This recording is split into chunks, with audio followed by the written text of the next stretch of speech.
I arrived at Wilderness Therapy to receive help with self-harm addiction, suicidal ideation and attempts, eating disorders, OCD, depression, anxiety, and undiagnosed autism, which was diagnosed while I was there.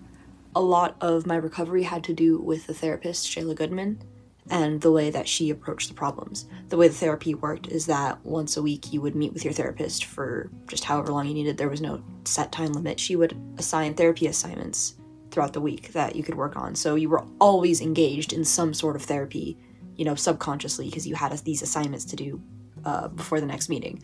And the work was sometimes pretty much all you had to do. There was not a lot of outer distractions. You had hike days, you had books, but, you know, a lot of free time and a lot of time set aside specifically to doing therapy projects. Your staff would help you a lot. I would say next to the therapist, the staff definitely some of the most helpful. They were there day to day. You would often receive a lot of the same staff week on, week off. And so you would build relationships with these people. And these were people you were allowed to talk in depth about your issues with.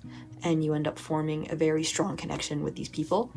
You see them as adult authority figures, which a lot of kids in the program did not have reliable access to, and teach you proper boundaries and relationships with adults, teaches you how to trust and open up, and a lot of the adults there were very kind and considerate. I would say when it came to staff interactions, the staff that we had day to day and my therapist, I would say that was overwhelmingly positive.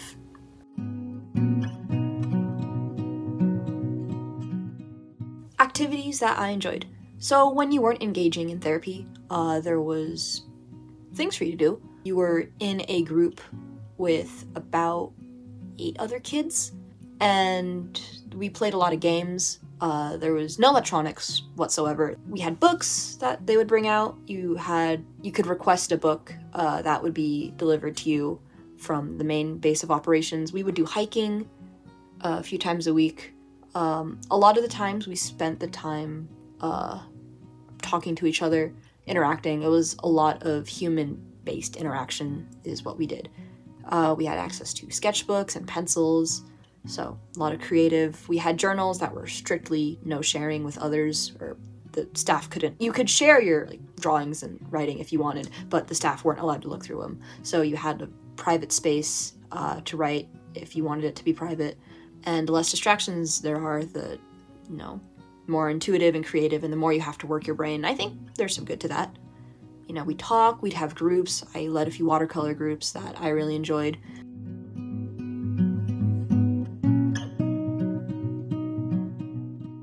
One thing that Wilderness taught me was the simplicity of solutions. I didn't have constant distractions. I didn't have a lot of noise around me.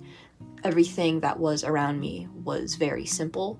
There's something about being in nature and not seeing a lot of man-made structures that kind of brings you back into the reality of your own, you know, back into the moment. I think it's simplicity when it comes to the nature of the program. When it comes to therapeutic, actual techniques, I would say I learned a lot from my therapist, again, Shayla Goodman. I think communication is the biggest thing I've walked away with. I've learned how to articulate my feelings with my loved ones better. I've learned how to come up with solutions logically. I've learned how to, communicate things that were harder for me, and how to put into words my emotions and how to find better words. And I think that's the biggest thing, especially when it comes to any type of relationship, business, romantic, platonic, family. You need to have good communication skills if you're going to get anywhere in there.